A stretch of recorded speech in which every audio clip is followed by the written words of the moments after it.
네. 자, 이제 저희가 이제 이사야서를 공부하는데요. 이사야서에서 제가 계속 강조하는 게 이사야는 그 시기에 누가 왕이 있다라는 걸 계속 얘기를 합니다.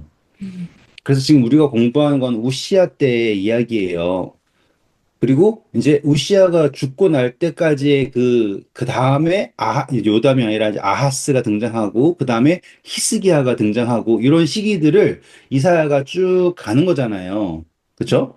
그러면서 저희가 이제 지난 시간에 공부했던 내용이 하나님께서는 함께 하신 하나님이고, 그리고 하나님께서 그 시대에 있는 사건에 관한 예언이 아니라 하나님의 계획, 하나님의 온전한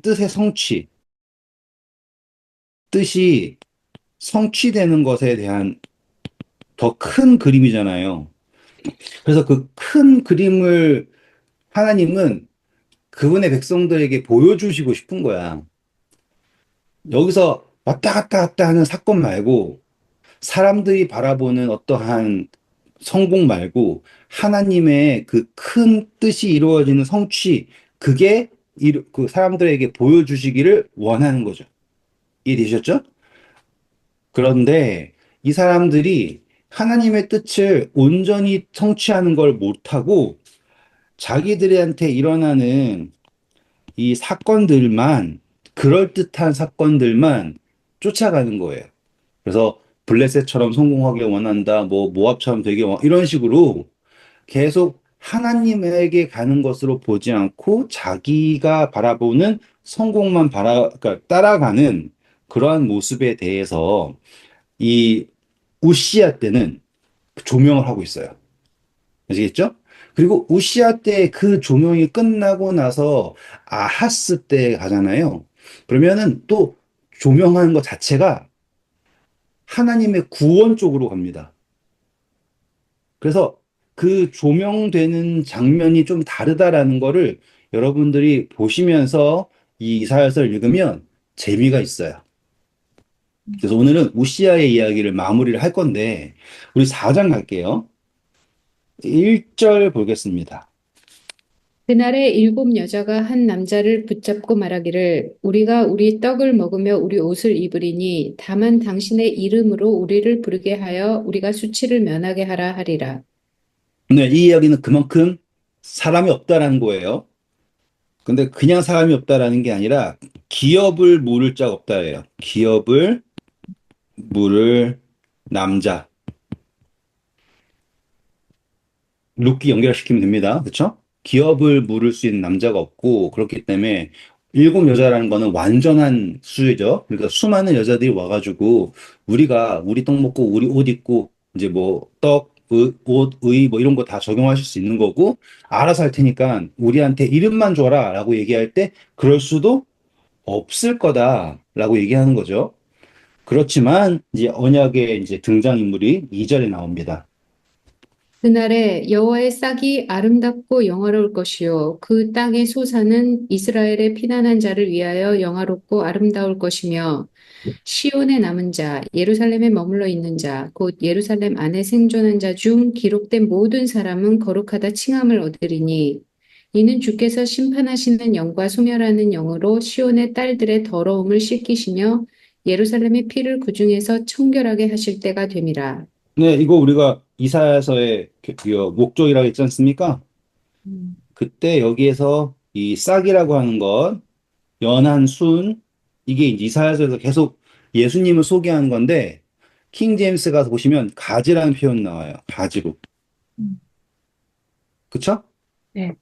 네. 그러니까 그 한 단어를 가지로 할지, 음. 싹으로 해석할지, 이런 식으로 이렇게 여러 가지로 해석을 하거든요. 근데 둘 다 같은 표현이에요.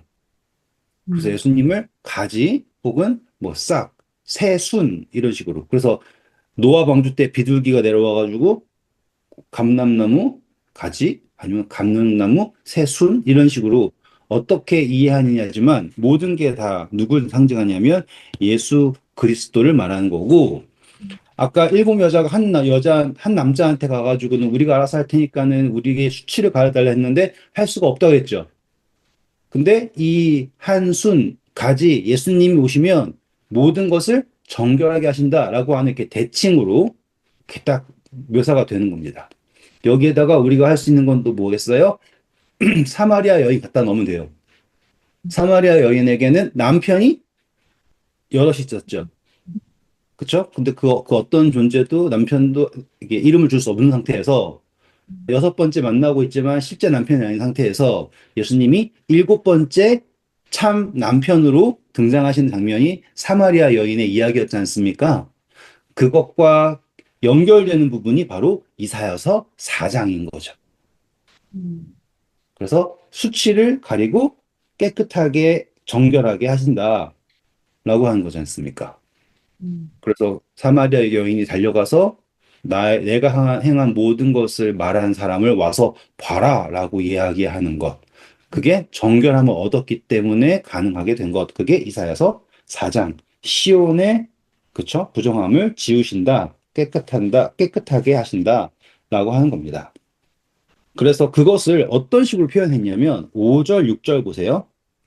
여호와께서 거하시는 온 시온산과 모든 지폐 위에 낮이면 구름과 연기, 밤이면 화염의 빛을 만드시고 그 모든 영광 위에 덮개를 두시며 또 초막이 있어서 낮에는 더위를 피하는 그늘을 지으며 또 풍우를 피하여 숨는 곳이 되리라. 이게 무슨 뜻이에요? 보면 딱 이스라엘 백성 광야 생활이죠. 음, 딱 그 모습이죠. 그럼 이 광야 생활을 우리가 생각해 보면 이스라엘이라고 하는 이 사람들이 완전히 착한 사람이었어요? 엉망진창이었죠. 하지만 구원해내셨고, 하지만 이끄셨고, 그쵸? 음, 그러니 요 5절, 6절로서 우리가 볼 수 있는 거는 완전히 깨끗한 인간들 살려낸다가 아니라 언약으로서 그들이 여전히 부정하지만 하나님께서 그들을 구원하시고 만드시고 이끄신다라고 하는 거를 시적으로 그러니까 우리가 구약의 기록을 알고 있으니까 딱 이야기하는 장면인 거예요. 그래서 4장을 이렇게 아름답게 마무리했어요. 자, 이제 5장입니다. 5장은 하나님께서 이렇게 덮으시고 씻기시고 다 하시는데 하나님이 바라시는 게 있을 거 아니에요. 그 바라는 것에 대해서 우리는 포도원의 노래라 그러거든요. 자, 이 5장에 나와 있는 포도원의 비유는 저희가 뭐 성경 공부하면서 자주 들렸던 곳이에요. 근데 오늘은 이제 그것이 어떠한 내용인지를 좀 더 자세하게 살펴보도록 하겠습니다. 자, 5장 1절부터 읽어주세요. 나는 내가 사랑하는 자를 위하여 노래하되 내가 사랑하는 자의 포도원을 노래하리라. 내가 사랑하는 자에게 포도원이 있으며 심이 기름진 사내로다. 땅을 파서 돌을 제하고 극상품 포도나무를 심었도다. 그 중에 망대를 세웠고 또 그 안에 술틀을 팠도다. 좋은 포도 맺기를 바랐더니 들포도를 맺었도다. 네, 자, 요거에 대해서는 포도원이라고 하는 게 어떤 식으로 그 당시 사람들이 이해하는가라는 걸 알아야 되니까 10편 가시고 80편 가셔서 일단 1절 읽어주시고요. 요셉을 양떼같이 인도하시는 이스라엘의 목자여 귀를 기울이소서. 자, 여기서 관계가 목자와 양떼라고 하는 관계 설명했죠. 그리고 쭉 넘어가셔서 3절만 읽어주세요. 하나님이여 우리를 돌이키시고 주의 얼굴빛을 비추사 우리가 구원을 얻게 하소서. 그러니까 목자와 양 같은 경우는 하나님이 우리를 이렇게 이끄셔가지고 이끌어 주세요. 인도해 주세요라는 표현을 쓰고요. 이젠 8절입니다. 주께서 한 포도나무를 애굽에서 가져다가 민족들을 쫓아내시고 그것을 심으셨나이다.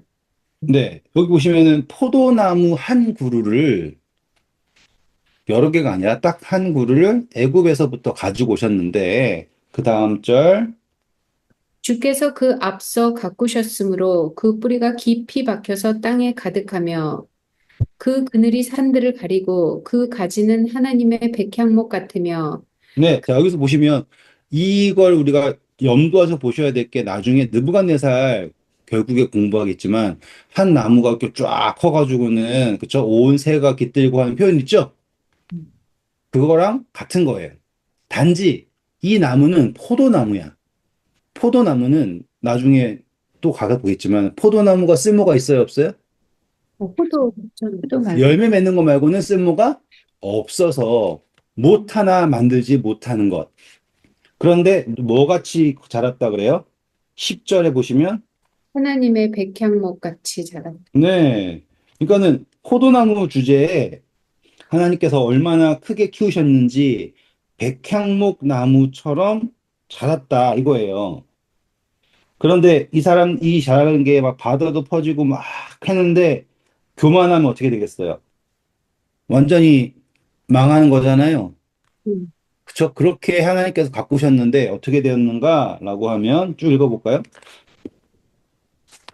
주께서 그 앞서 가꾸셨으므로 그 뿌리가 깊이 박혀서 땅에 가득하며 그 그늘이 산들을 가리고 그 가지는 하나님의 백향목 같으며 그 가지가 바닥까지 뻗고 넝쿨이 강까지 미쳤거늘 주께서 어찌하여 그 담을 허시사 길을 지나가는 모든 이들이 그것을 따게 하셨나이까. 숲속의 멧돼지들이 상해하며 들짐승들이 먹나이다. 만군의 하나님이여 구하옵나니 돌아오소서. 하늘에서 굽어보시고 이 포도나무를 돌보소서. 네. 지금 바라는 거는 양떼한테는 길을 돌이키게 해주세요. 그리고 포도나무로 할 때는 하나님이 제발 나무를 돌봐주세요. 라고 얘기하죠. 그걸 그대로 가져간 게 요한복음에서 예수님이 나는 포도나무요 너희는 가지니 라고 하는 표현, 열매를 맺으면 정결하게 하신다라는 표현 나오죠. 음, 네. 그러니 우리가 이 시적인 표현들을 알게 되면 성경 예언이 그냥 막 뭐야 그 무당들이 남쪽을 조심해 뭐 이런 식의 예언이 아니라 그 당시 사람들이 익히 노래하는 이해하는 표현들로 예언서가 구성되어 있다라는 거예요. 그런데 이제 계속 보세요. 15절입니다. 주의 오른손으로 심으신 줄기요 주를 위하여 힘있게 하신 가지니이다. 그, 오, 가지 나오십니까? 음, 네네. 자, 이제 이해하셨으니까 다시 돌아오셔서 이번에 호세아서 갈게요. 호세아서 10장 1절. 이스라엘은 열매 맺는 무성한 포도나무라. 그 열매가 많을수록 재단을 많게 하며 그 땅이 번영할수록 주상을 아름답게 하도다. 네, 이거 우리 호세아서 공부할 때 읽었던 거죠? 그러니 이 열매라고 하는 게 이제 선한 열매, 악한 열매라고 할게요. 열매가 적지 않다 그러죠. 무성, 응, 응. 열매가 많아요. 그런데 하나님께서 바라시는 열매는 악한 열매가 아니라 선한 열매인 거예요. 중요한 거는 지금 열매가 많아요. 열매가 많은 것은 하나님이 돌보셨기 때문에 열매가 많은 거 이해하셨어요? 이거 되게 중요합니다. 하나님, 그러니까는 우리가 지금 이 시편 기자 거를 끌어왔고, 이사야서를 끌어왔고, 또 호세아서를 끌어왔잖아요. 물론 포도나무에 관한 이야기가 엄청나게 많습니다. 음, 그런데 여기서 우리가 볼 수 있는 거는 하나님께서 돌보셨기 때문에 얘가 백향목 마냥 온 땅으로 뻗쳐나가고 열매도 많다. 근데 그 열매가 무슨 열매냐 이거예요. 인간을 향한 열매인지 하나님을 향한 열매인지 그랬을 때 선한 열매와 악한 열매에 대해서 들포도라고 표현하는 게 이 이사야서의 표현인 거예요. 이사야서 다시 돌아오셔서 5장 읽어볼게요. 예루살렘 주민과 유다 사람들아 구하노니 이제 나와 내 포도원 사이에서 사리를 판단하라. 내가 내 포도원을 위하여 행한 것 외에 무엇을 더 할 것이 있으랴.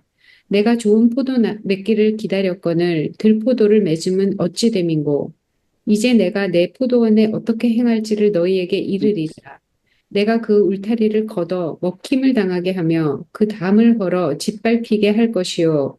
내가 그것을 황폐하게 하리니 다시는 가지를 자름이나 북을 돋우지 못하여 찔레와 가시가 날 것이며 내가 또 구름에게 명하여 그 위에 비를 내리지 못하게 하리라 하셨으니 무릇 만군의 여호와의 포도원은 이스라엘의 족속이요 그가 기뻐하시는 나무는 유다 사람이라. 그들에게 정의를 바라셨더니 도리어 포악이요 그들에게 공의를 바라셨더니 도리어 부르짖음이었도다. 열매가 달라졌다는 거 알겠죠? 음, 분명히 극상품 포도를 심었어요. 심기는. 그런데 열매는 많은데 악한 열매만 많은 상태. 그랬으면 하나님은 이 악한 열매를 많이 맺는 것을 막으셔야지 됩니다. 음, 그래서 울타리 치고 거름 주고 망대 세우고 하신 분은 누구? 하나님. 왜 그렇게 하셨어요? 선한 열매를 많이 맺게 하려고 하셨어요. 그랬더니 그 하나님의 돌보심을 의지해서 아시겠죠? 하나님의 돌보심을 이용하든지 뭐 의지하든지 뭐하든 간에 악한 열매를 많이 맺고 있어요. 그래서 하나님이 택하신 게 5절 봐보세요. 하나님 택하신 게 뭐예요? 다리를 헐고 꿈을 당하게 하며 짓밟히게 하는 것. 어, 이게 표현 자체가 잘라버린다가 아니라 주변을 하나님께서 돌보시던 것을 치우신다라고 나오죠. 음, 맞죠? 그 목적이 뭐냐면 악한 열매를 맺지 않게 하는 것이 목적인 거예요. 음, 왜냐면 열매 맺는 것 자체도 하나님께서 돌보시기 때문에 맺는 거니까. 그래서 판단의 공의와 의를 하는데 오히려 악재와 이상한 것만 맺고 있는 상태에서 그것을 멈추시는 거죠. 왜냐하면 악을 행한다라고 하는 것 자체가 흥미롭게도 자기가 높을 때 행할 수 있는 게 악이에요. 이거 이해하실 수 있겠습니까? 음, 악을 행한다라는 게 선을 행한다라는 건요, 섬긴다라고 하는 것이 기본이거든요. 음, 높은 사람임에도 불구하고 선을 행한다라고 하는 거는 섬김을 기본으로 해요.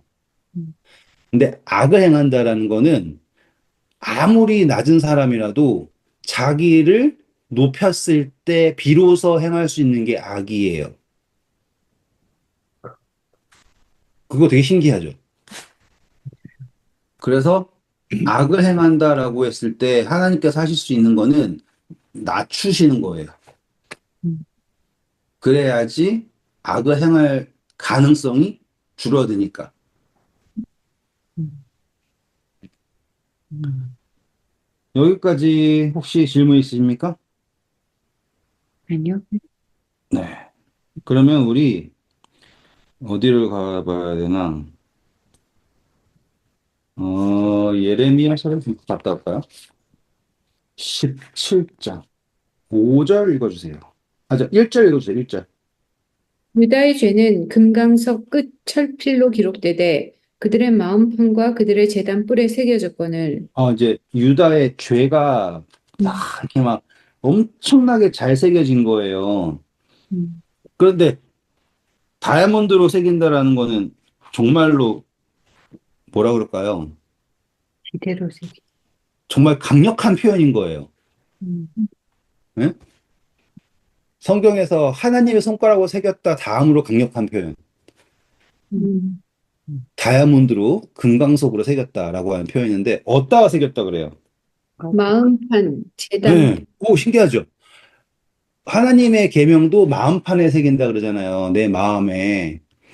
그런데 여기 보면은 죄를 마음에 새겼대요. 죄를 마음에 새겼대요. 그러면은 죄의 기록이 세워 새긴 것이 아니라 이 마음 속에 하나님의 계명이 새겨진 게 아니라 자기의 교만이 새겨졌다라고 이해하시는 게 합리적이죠. 얘가 뭐 했다, 뭐 했다, 뭐 했다라고 하는 그 죄의 목록을 새겼다가 아니라 죄의 정신이 마음판에 인간이 할 수 있는 것처의 최상인 거가 금강석이지 않습니까? 그래서 그것으로 새겨졌다라고 생각하는 거죠. 그리고 재단의 뿌리라고 하는 건 자기가 의뢰하는 거지 않습니까? 그쵸? 이건 나중에 또 예레미야 할 때 할 수 있어요. 그런데 저희가 하고 싶은 것은 5절입니다. 여호와께서 이와 같이 말씀하시니라. 무릇 사람을 믿으며 육신으로 그의 힘을 삼고 마음이 여호와에게서 떠난 그 사람은 저주를 받을 것이라. 오, 사람을 신뢰하는 것. 7절.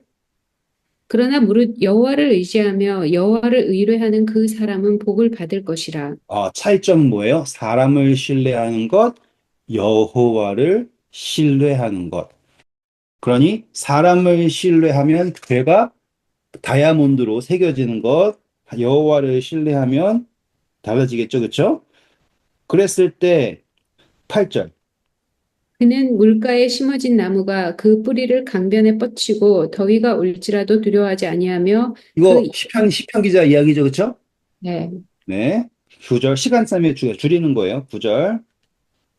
만물보다 거짓되고 심히 부패한 것은 마음이라 누가 능히 이를 알리요. 만. 질문인 거예요.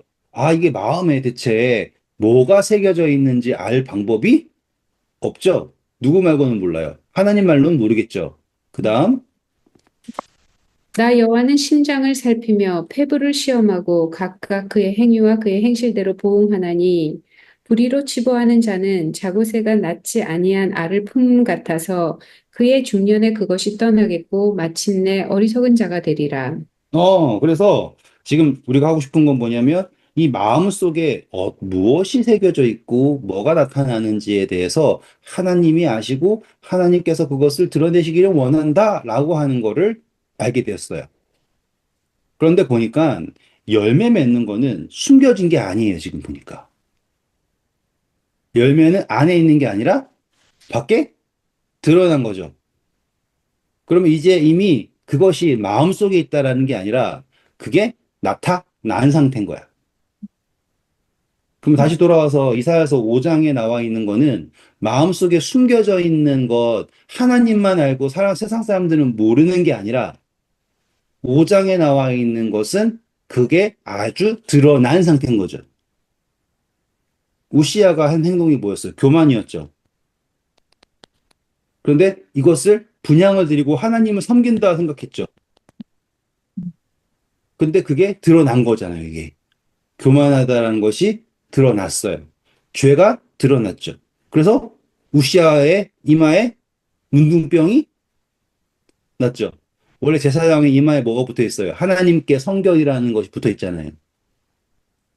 근데 자기가 부정하다라는 게 드러났다. 지금 이제 이것들이 쭉 하다 보니까 이 포도원에 관한 이야기가 그냥 왜 그랬어가 아니라 지금 너희들의 죄가 드러났다. 그렇기 때문에 내가 너희들이 열매 맺는 것을 막아야지 너희를 지킬 수 있는 방법이다. 라고 말씀하시는 거고, 그렇기에 지키시던 울타리도 제하고 짓밟힐 수밖에 없게 하신다. 라고 하는 이야기로 이해가 되는 거예요. 그 사랑으로 보실 수 있게 된 거죠. 그렇죠? 그 다음 해보겠습니다. 이사야서 5장 8절. 가옥에 가옥을 이으며 전토에 전토를 더하여 빈틈이 없도록 하고 이 땅 가운데서 홀로 거주하려 하는 자들은 화 있을진저. 이건 성공을 말하는 거겠죠. 그렇죠? 음, 어떤 분들은 이제 아파트 보고 얘기하는 사람도 있고요. 음, 우리 누가 보고 공부할 때 했었잖아요. 그렇죠? 네. 네. 그 다음. 만군의 여호와께서 내 귀에 말씀하시되 정령이 허다한 가옥이 황폐하리니 크고 아름다울지라도 거주할 자가 없을 것이며 열을 가리 한 포도원에 겨우 포도주 한 바트가 나겠고 한 호멜의 종자를 뿌려도 간신히 한 에바가 나리라 하시도다. 아침에 일찍이 일어나 독주를 마시며 밤이 깊도록 포도주에 취하는 자들은 화 있을진저. 그들이 연회에는 수금과 비파와 소고와 피리와 포도주를 갖추었어도 여호와께서 행하시는 일에 관심을 두지 아니하며 그의 손으로 하신 일을 보지 아니하는도다. 그러므로 내 백성이 무지함으로 말미암아 사로잡힐 것이요 그들의 귀한 자는 굶주릴 것이요 무리는 목마를 것이라. 그러- 네. 자, 여기까지만 보셔도 이 사람들의 생각 자체가 하늘의 것이 아니라 땅의 것에 몰두하고 있고, 그리고 독주를 마신다 이런 표현도 시적인 표현인 거예요. 아침에 일어나서 막 알코올 중독자를 말하는 게 아니라 음행의 포도주처럼 하나님이 주시는 것, 그러니까 하나님께서 돌보셨기 때문에 열매를 맺는 건데 세상의 열매를 맺기 위해서 혈안되어 있는 하나님의 백성을 말하고 있어요. 그냥 똑같아요. 우리도 똑같은 거예요. 하나님이 우리를 돌보시기 때문에 살고 있는데 세상의 것을 열매 맺기 위해 그걸 축복이라 말하고 성공이라 말하고 혈안되어 있는 뭐 교회도 될 수 있고 여러분도 될 수 있고 모든 신앙인이 될 수가 있는 거예요. 우리는 그 사탄이 주는 이거 착각에 너무 쉽게 빠지는 거죠. 그리고 그것이 제가 말씀드렸잖아요. 잘 되면 내가 원하는 범위에서 잘 한 번 성공하면 그걸 계속 쫓아가는 거야. 그러다가 마치 로또 당첨되는 것처럼 되면은 봐라. 내가 오랫동안 이것을 추구했더니만은 이게 이루어졌다. 그때 공부했잖아요. 그쵸? 거기에서 하나님이 우리를 구원해 내실 수 있는 유일한 방법은 돌보시던 울타리를 드는 거 말고는 방법이 없어요. 그러니 그 울타리를 드는 것은 사랑일 수밖에 없습니다.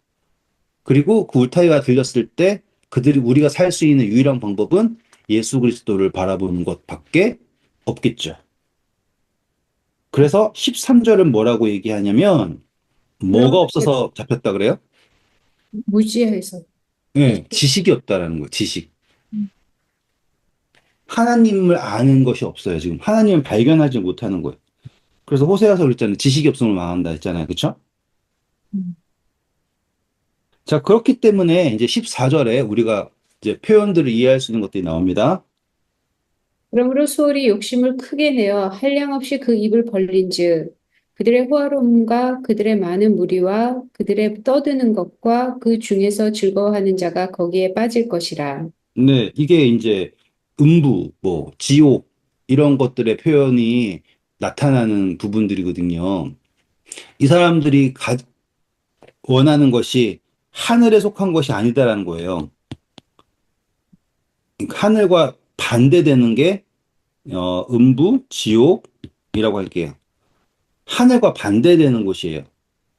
그래서 그들의 소망이 하늘에 있다면 하늘에 보화를 쌓는 건데 그들의 소망이 땅에 있다면 하늘과 정반대의 것으로 삼켜질 것이다 라고 얘기하는 거고 이것에 대해서 정확하게 표현한 게 고라와 다단의 반역 있죠? 예. 그들이 분명히 분향을 해요. 향을 드리는데 그들이 향을 드리는 것이 연락되지 않고 다 불타버리고 그들의 소망이 그 다 자기 장막 문에 서 있죠. 네, 네, 여기에서 이사야서 말하고 있는 게 뭐예요? 가옥에 원하고 뭐를 원하고 자기의 안식처가 여기다고 얘기하는 거지 않습니까? 음, 그래서 그들의 장막 문 앞에 서 있을 때 땅이 입을 열리고 그게 다 이 스월로 삼켜진다라고 하는 거예요. 그러니 이제 지옥이라는 것을 실제로 막 생각하는 거는 그건 우리 다 공부했으니까 다 우리는 아무도 그거를 생각하지 않죠. 그렇죠? 반대되는 개념이에요. 지구는 둥그니까 계속 파고 나가면 지구 반대편에 나와요. 아시겠죠? 그러니 이 스월이라고 하는 것은 하늘과 정반대로 가는 상향이고 그들의 드리는 예배가 그들의 맺는 열매는 어디에 속했는가? 땅에 속했다라고 하는 걸 표현하는 것입니다. 계속 읽어볼까요? 그러므로 수울이 욕심을 크게 내어 한량없이 그 입을 벌린즉 그들의 호화로움과 그들의 많은 무리와 그들의 떠드는 것과 그 중에서 즐거워하는 자가 거기에 빠질 것이라.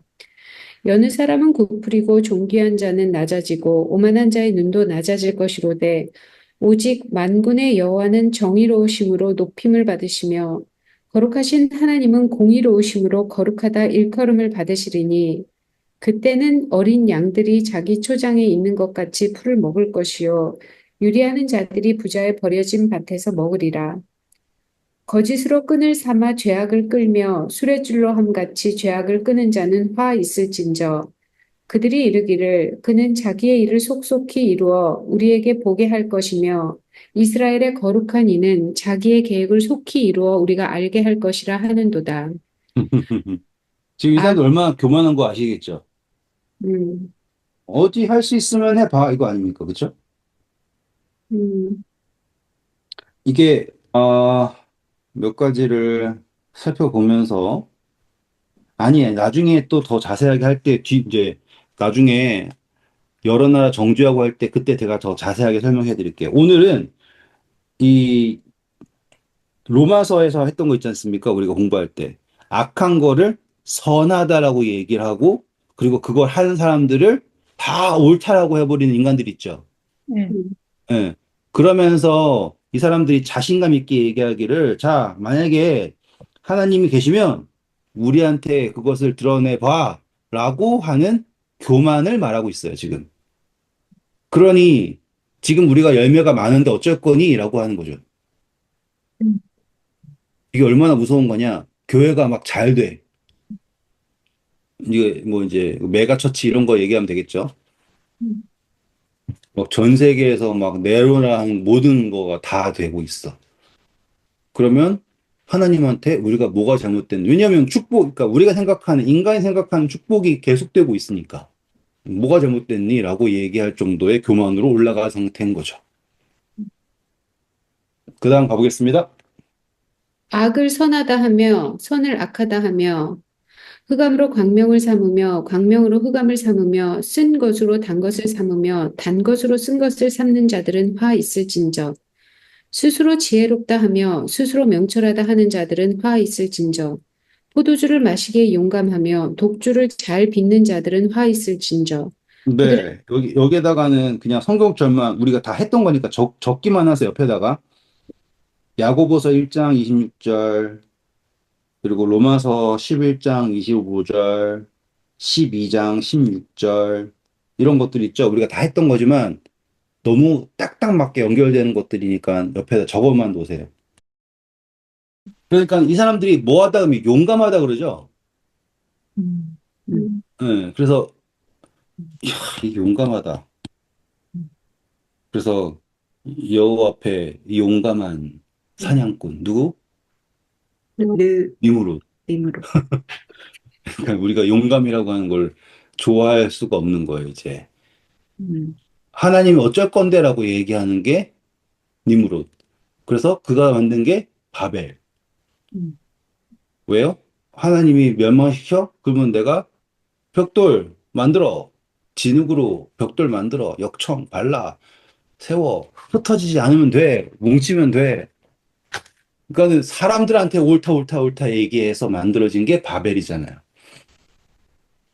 그러니 지금 하나님의 포도원이 바벨의 정신에 빠진 거예요. 음, 그러니 바벨론에서 나와라 라고 얘기하는 거가 그런 거죠. 그냥 모든 이단들이 엄청 용감해. 그러니까 그게 문제인 걸 모르는 거지.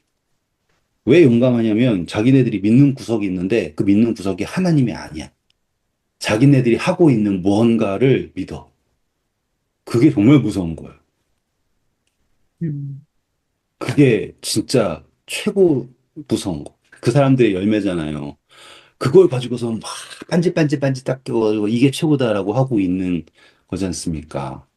음, 그래서 계시록에 나오는 음녀 역시도 나는 수치를 당하지 않을 거다라고 용감하죠. 같은 내용인 거예요. 그러니 이걸 가지고서는 막 저기에 그 예수님 모르는 사람들을 가지고서는 이야기하는 게 아니다라는 거예요. 음, 그 사람들은 아예 모르는 상태에 있고 음, 이 용감한 인간들은 아는 거예요. 아는 거. 그런데 하나님을 아는 게 아닌 거죠. 자기 멋대로 아는 인간들. 그래서 23절 뭐라고 합니까? 그들은 뇌물로 말미암아 악인을 의롭다 하고 의인에게서 그 공의를 빼앗는도다. 자기의 이익으로 선과 악을 판단한다에. 음, 그러니까 선악을 알게 하는 나무의 열매를 먹는다. 라고 하는 거를 우리가 공부했지 않습니까? 내가 그 선과 악을 판단하는 자다라고 이야기하는 거고. 그런데 그것은 공의가 아니라 나의 이익으로 판단한다. 음, 그리고 내가 선하다 그러고 내가 악하다 그러고. 그걸 다음에 뭐라고 얘기하냐면 이로 말미암아 불꽃이 그루터기를 삼킴 같이 마른 풀이 불 속에 떨어짐 같이 그들의 뿌리가 썩겠고 꽃이 티끌처럼 날리리니 그들이 만군의 여호와의 율법을 버리며 이스라엘의 거룩하신 이의 말씀을 멸시하였음이라. 네. 이게 이제 그루터기를 삼킨다라고 하는 것보다 저는 킹 제임스가 좋았던 게 지푸라기 삼킨다라는 것처럼 완전히 타버리는 걸 말하는 거거든요. 그러면 이제 포도원이에요. 제가 할 말이 있어요. 요즘에 그 덩굴 식물들, 포이즌 아이비. 와, 포이즌 아이비가 그렇게 다양한 종류가 너무 많은 거예요. 여기 보이시는지 모르겠지만 완전히 두드러기 나고 난리였거든요. 저는 한국에서는 뭐 포이즌 아이비 같은 거 잘 모르니까. 그리고 여기서 막 풀 보이면 막 다 뜯고 그러다가 저는 이제 워낙 험하게 살았었으니까 인도 같은 데서 아프리카 험하게 살았었으니까 나는 면역력이 높다. 근데 이거는 면역력과는 관계가 없더라고요. 음. 그래가지고 아무튼 여기 진짜 완전 동네 자체가 포이즌 아이비 동네야. 와, 근데 이 덩굴 이놈들이 정말 무서운 게 뿌리를 제거하지 않으면 계속 올라오고 막 생명력이 어마어마하더라고요. 근데 재밌는 게 뭐냐면 마르잖아요? 음. 그러면 진짜 잘 타. 어, 음, 응, 마르니까는 뭐 다 잘 타겠지만 그냥 불쏘시개로 최고야. 제가 이거를 그냥 왜 그냥 얘기하냐면 지금 포도원이에요. 포도나무가 마르잖아요. 그러면 금방 마르고 일단 덩굴이니까 그냥 나무랑 달리 금방 마르고 엄청나게 잘 타. 이걸로 설명한 데가 에스겔서 15장이에요. 음. 에스겔서 15장. 1절부터 읽어주세요. 여호와의 말씀이 내게 임하여 이르시되 인자야 포도나무가 모든 나무보다 나은 것이 무엇이랴 숲속의 여러 나무 가운데 있는 그 포도나무 가지가 나은 것이 무엇이랴 그 나무를 가지고 무엇을 제조할 수 있겠느냐 그것으로 무슨 그릇을 걸 못을 만들 수 있겠느냐 불에 던질 땔감이 될 뿐이라 불이 그 두 끝을 사르고 그 가운데도 태웠으면 제조에 무슨 소용이 있겠느냐 그것이 온전할 때도 아무 제조에 합당하지 아니하였거든. 하물며 불에 살라지고 탄 후에 어찌 제조에 합당하겠느냐. 네, 그러, 이거예요. 음, 쓸모가 없다예요. 이해되셨죠? 그래서 지금 이사야서에서 불이 타게 된다. 그런데 이게 그루터기부터 다 태운다라고 한 표현 자체가 지푸라기처럼 완전히 말라비틀어진 음. 거를 말하는 거예요. 이해되셨죠? 예. 그러면 쓸모 있어요, 없어요? 없어요. 이제 그다음부터. 그랬는데 제가 이놈들을 짤고 별의별 짓을 다 했어. 태우고. 근데 딱 비 한 번 오니까 새순이 올라오는 거야. 와, 진짜로. 자, 그게 순이에요, 순. 음. 음. 그러니까 나무가 다 잘리고 나무가 다 불탔어. 그럼 희망이 없을 것 같죠? 음. 그런데 새 가지가 올라오는 거야. 그게 새순. 그래서 이 새의 뿌리에서 새 가지가 올라오는 거야. 다 탔어. 어. 그게 바벨론 이야기예요. 그쵸? 음. 근데 거기에서 뿌리에서 새 순이 올라와. 그게 누구예요? 예수님이 올라온다. 그 이야기를 하려고 한 세팅인 거예요, 지금. 음. 세팅 자체가 아시겠죠? 그래서 하나님께서 오셔가지고 이 용감한 인간들 그래서 불의해서 그것을 다 태워버린다. 그리고 이때 태울 때 막 어떤 그 불탄다는 표현을 이제 전쟁을 할 거잖아요. 다시 돌아오셔서 음. 25절부터 보세요. 그러므로 여호와께서 자기 백성에게 노를 바라시고 그들 위에 손을 들어 그들을 치신지라 산들은 진동하며 그들의 시체는 거리 가운데에 분토같이 되었도다.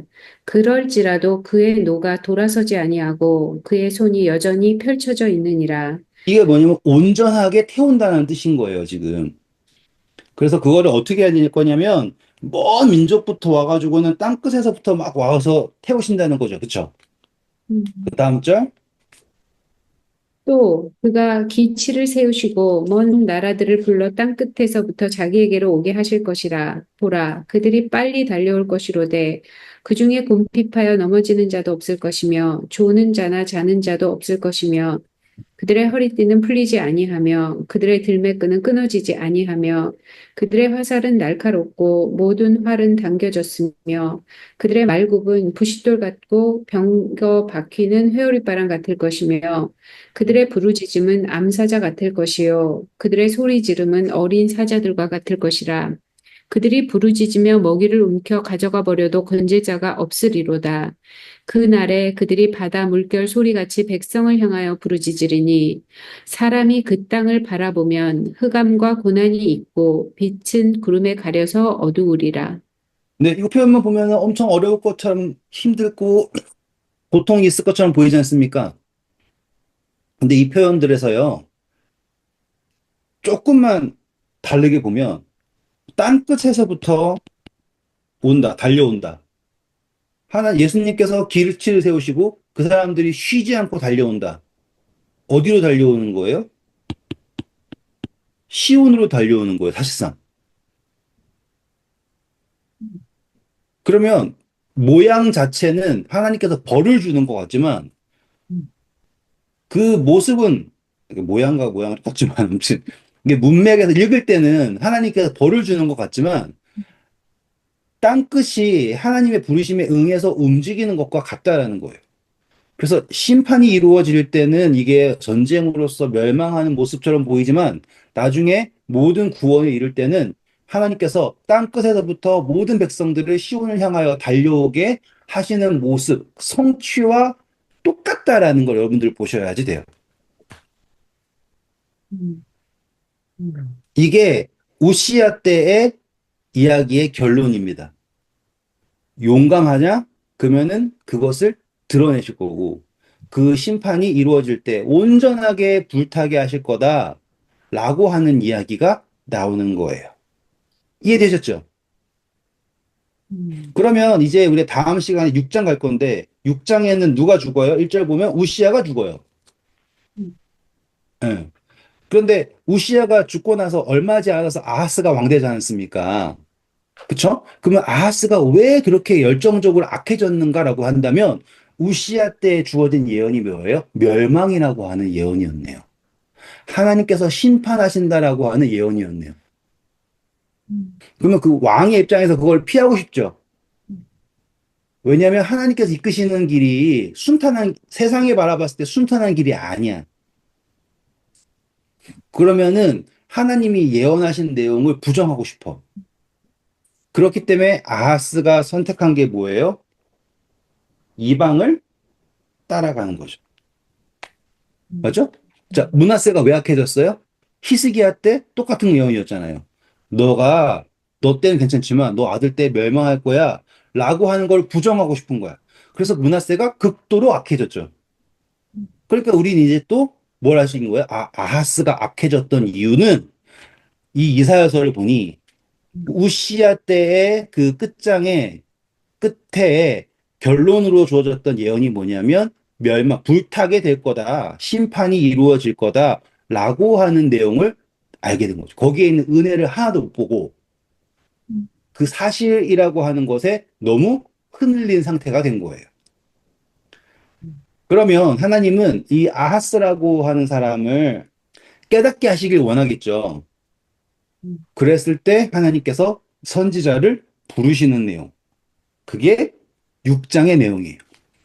다음 시간에는 이 이야기를 어떻게 이제 공부하게 되냐면, 이제 아하스라고 하는 사람이 등장할 때, 요담, 아하스, 이 사람들이 등장할 때, 하나님이 이 하나님 백성들에게 무엇을 말씀하시기를 원하는가? 그러면 부정하다라는 단어가 나오고, 하나님께서 정결하게 하시면 끝난다라고 하는 이야기가 등장하게 될 거예요. 4장에서 나왔던 게 뭐예요? 시온의 딸의 부정함을 지운다. 정결하게 한다였죠. 이사야를 부르는데 그때 이사야를 처음 부른 게 아니다라는 걸 말하고 싶은 거예요. 이때는 이사야를 처음 부르는 게 아니라 하나님이 내가 누구를 보내야 될까라고 말씀하셨는데, 정작 보낼 수 있는 사람은 누구인가? 자, 그거를 다음 시간에 보도록 하겠습니다.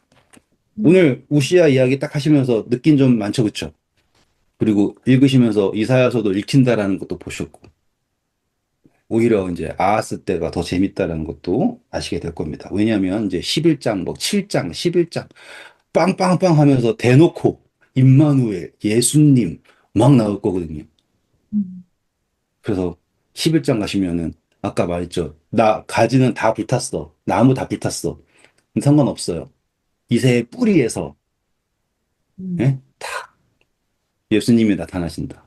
그 제가 예? 덩굴 치우면서 예? 알러지 걸리고 예? 두드러기 나면서 아 이게 정말로 뿌리에서 나오는구나. 생명력이 있구나. 그러니까는 덩굴 식물의 생명력 엄청나구나. 다른 나무는 그냥 자르면 죽잖아요. 음. 덩굴 식물은 잘라도 안 죽어. 새순이 나더라고. 저놈도 다 어떻게 죽이지 걱정되네. 네, 좋은 밤 되세요. 감사합니다.